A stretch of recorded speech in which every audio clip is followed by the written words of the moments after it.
आर'नाइ 5G YouTube channel नायगिरि लोगो नोंथांमोननिसिम दिनैनि गोदान भिडिअ'आव आरो फिन खेबसेबाव बरायफिनबाय। नोंथांमोननो दिनै डिजिटेल आपडेट इम्परटेन्स आपडेट लानानै फैदों। आधार कार्ड आपडेट आरो लोगोसे रेशन कार्डनि eKYC। मानो होनोब्ला गोबांनियानो रेशन कार्डआ eKYC जायाखै। जुदि नोंथाङा सम थानायावनो रेशन कार्डनि eKYC खौ होआखै, नोंथांनि रेशन कार्डआव थानाय नोंथांनि नामा दानजागोन आरो लोगोसे नोंथाङा रेशन कार्डजों गभर्नमेन्टआ जि बेनिफिट होयो गभर्नमेन्ट स्किमनि, नोंथाङा बे बेनिफिटखौ मोननाय नङा। बेखायनो नोंथाङा सम थानायावनो रेशन कार्डखौ बोरैहाय आपडेट बानायनो, आङो बेनि बागै नोंथांमोननो आपडेट खोथा हरगोन आरो नोंथांमोननो मोनसे आपडेट खोथा हरबावगोन। नैबे नोंथाङा स्क्रिनाव नुनो मोनदों आधार कार्ड आपडेट। बे आधार कार्ड आपडेटनिबो लास्ट डेट सफैदों नैबे जुननि 14आव। नोंथांमोना नैबेयाव डेट नुनो मोनदों जुननि 14आव बेनि लास्ट डेट। गोबाङानो जानो हागौ आधार कार्डखौ आपडेट बानायबाय, नाथाय गोबांनियानो आधार कार्ड आपडेट बानायनाया रिजेक्ट जादों। नोंथाङा नोंथांनि आधार कार्डखौ जुदि सिगाङाव आपडेट बानायदोंब्ला नोंथांनि बे आधार कार्ड आपडेट बानायनाया डान जादोंना जायाखै, साक्सेस जादोंना जायाखै, नोंथाङा बेखौ गावनि मबाइल फनजोंनो बोरैहाय चेक खालामनानै जुदि जायाखैब्ला बोरैहाय नोंथाङा आपडेटखौ बानायफिननो हायो, बेनि आं नोंथांमोननो आपडेट खोथागोन।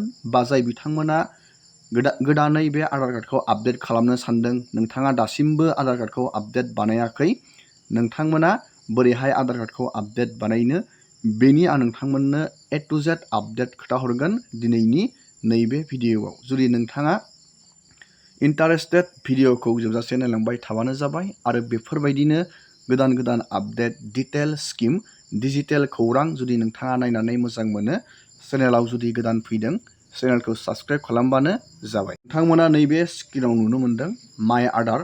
नोंथाङा गावनि नैबे माइ आधार, आं बेनि लिंकखौ भिडिअ'नि डिसक्रिपसनाव होनानै दोनखादों, आधार कार्डखौ आपडेट बानायनायनि लिंक।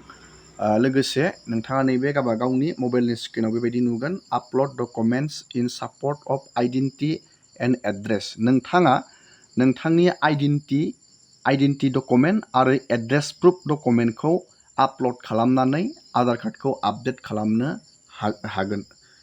मस्ट इम्परटेन्ट बियो। मानो होनोब्ला आधार कार्डनि बुंनाय मथे नोंथांनि बे आधार कार्डनि सार्भिसखौ एसे मोजांसिन बानायनाय आरो सिकिउर खालामनायनि थाखाय नोंथाङा आधार कार्डखौ आपडेट खालामनो नांगोन। नैबेयाव लास्ट डेटखौ होना होदों 14 जुन।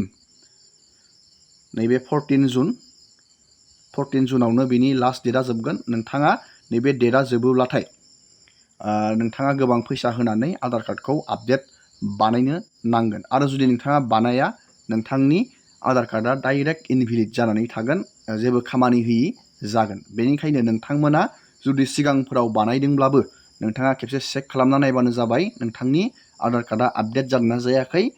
आरो जाय बिथांमोना गोदान बानायनो सानदों, बोरैहाय नोंथाङा गोदान बानायनो, बेनि आपडेटखौ आं नोंथांमोननो खोथा हरनि।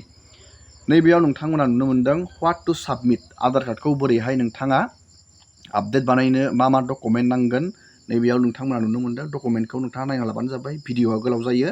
रेशन कार्ड, भटार ID card, government use ID card, नैबे सार्टिफिकेटफोरखौ नोंथाङा मोनसे नङा मोनसे होनांगोन। नैबे एड्रेसनि थाखाय, एड्रेस प्रुफनि थाखाय, नैबे आइडेन्टिटिनि थाखाय पान कार्ड, ड्राइभिं लाइसेन्स बेफोरखौ होनांगोन।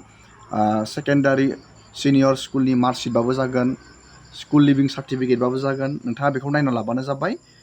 जास्ट नोंथाङा एड्रेसनि थाखाय डकुमेन्ट मोनसे आरो आइडेन्टिटिनि थाखाय डकुमेन्ट मोनसे, बेखौ नोंथाङा आपल'ड खालामनो नांगोन। बोरैहाय बानायनो, बेनिबो नैबेयाव लिरनानै होखादों हाउ टु साबमिट। नोंथाङा नैबे माइ आधार पर्टेल, आं नैबे दा खुलिनायानो बे माइ आधार पर्टेल, बेनि जोहै नोंथाङा इजियावनो आधार कार्डखौ गावनि माइ आधार पर्टेलाव हाबनानै नोंथाङा बेखौ आपडेट खालामना लानो हागोन आरो नोंथांनि आधार कार्डआ अके जादोंना जायाखै, जुदि नोंथाङा सिगाङाव आपडेट खालामदोंब्ला बेखौ नोंथाङा नायनो हागोन। दानिया नोंथाङा नैबे लिंकआव थुनाय लोगो लोगोनो नैबे पेजाव फैखागोन। आं लिंकखौ डाइरेक्टयै होना दोनदों। दानिया नोंथाङा नैबे क्लिक टु साबमिटआव नोंथाङा क्लिक खालामबानो जाबाय। क्लिक टु साबमिटआव क्लिक खालामनानै दानिया नोंथाङा नैबे बक्सआव नोंथांनि आधार कार्डनि नाम्बार आरो नैबे केपसाखौ नोंथाङा नैबेयाव बहायनांगोन।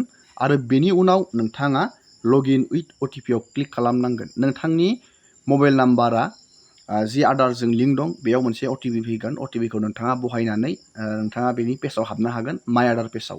दानिया नोंथाङा नैबेयाव नोंथांनि आधार कार्ड नैबे केपसाखौ बहायनानै नैबे लगइन उइथ OTP क्लिक खालामना हो आरो लोगोसे नोंथाङा OTP खौ बहायनानै साबमिट खालामनानै हो। दानिया आं नोंथांमोननो नेक्स्ट स्टेपखौ देखायनि आं बेखौ बानायनानै। दानिया नोंथाङा बेबायदि माइ आधार पर्टेलाव हाबनानै नोंथाङा नुनो मोनगोन नैबेयाव नोंथाङा गावबा गावनि डकुमेन्ट आपडेट खालामनायनि डिटेल्सखौ नायनांगोन नैबे एरराव थुनानै। आं दानिया नोंथांमोननो खोथानि।